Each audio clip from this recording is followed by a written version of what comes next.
প্রতিটি দলকে কেনা যাবে, জামাত ইসলামকে কেনা যাবে না। পালিয়ে যাওয়া আওয়ামী লীগ তাদের সে টাকাগুলোকে এখন ইনভেস্ট করছে সেই দলের পেছনে যে দলগুলোকে কেনা যায়।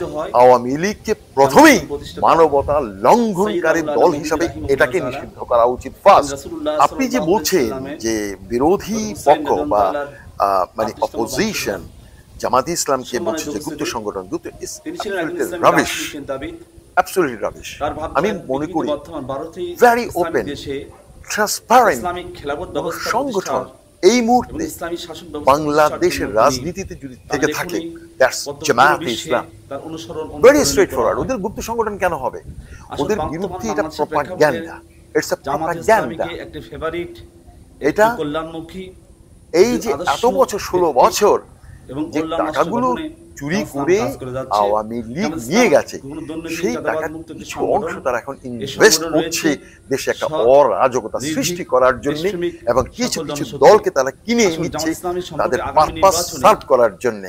জামাত Islam, it is not that easy to buy Jamaat Islam. প্রতিটি দলকে কেনা যাবে, জামাত ইসলামকে কেনা যাবে না। জামাত ইসলামকে এত সহজ শব্দটাই আসেই না। তারা অধিকাংশই তারা জামাত ইসলামকে কেনা যাবে না।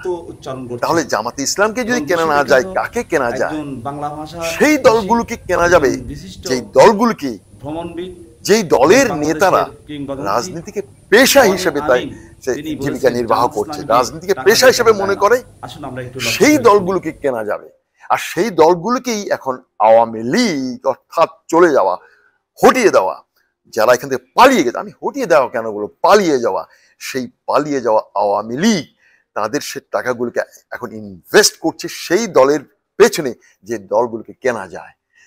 কিন্তু জামাতে ইসলামকে কিনতে পারবে না। It's not possible, it's impossible. এই যে সংস্কারের ফার্স্ট ক্রাইটেরিয়া হবে যুদ্ধ অপরাধীদের নামে যেভাবে পুরো জাতিকে কাঁপিয়েছিল 16 বছর, আমি বলবো আওয়ামী লীগকে প্রথমেই এই যে সংস্কারের নামে এটা ফার্স্ট যেটা করা দরকার, আওয়ামী লীগকে স্বৈরাচারী নয় শুধু মানবতা লঙ্ঘনকারী দল হিসাবে এটাকে নিষিদ্ধ করা উচিত ফার্স্ট। যদি একটি দলকে যদি নিষিদ্ধ বা অবৈধভাবে যদি ওকে ঘোষণা দেওয়া হয়, তাহলে ওর নির্বাচনে আসবে কিভাবে? জামায়াতে ইসলামীকেও তো নিষিদ্ধ করা হয়েছিল, এটা কি নতুন নাকি? আরো কয়েকটা দলকে তো অতীতে নিষিদ্ধ করা হয়েছিল। জামায়াতে ইসলামকে তো নিষিদ্ধ করা হয়েছিল 2024-এই। তো এই 2025-এ আওয়ামী লীগকে তো তাদের মানবতা লঙ্ঘনের জন্য এই অপরাধেই তো তাদেরকে নিষিদ্ধ ঘোষণা করা উচিত। তারপরে বাকি সংস্কার আসবে, আগে ওদেরকে নিষিদ্ধ করা উচিত। আর নির্বাচন, আওয়ামী লীগ নির্বাচনে আওয়ামী লীগের নাম দিয়ে আসা, এটা হবে সবচেয়ে জঘন্যতম একটি কাজ। সেই শহীদ হওয়া, সেই ছাত্রদের রক্তের উপরে দাঁড়িয়ে আমি বিশ্বাসঘাতকতার সেই সূর্য, সম্মানিত ভাই ও বোনেরা, সূর্য দেখতে চাই। নতুন নতুন তথ্যভিত্তিক সংবাদ তথ্য পেতে আমাদের চ্যানেলটি সাবস্ক্রাইব করে পাশে থাকা বেল আইকনে অল ক্লিক করুন।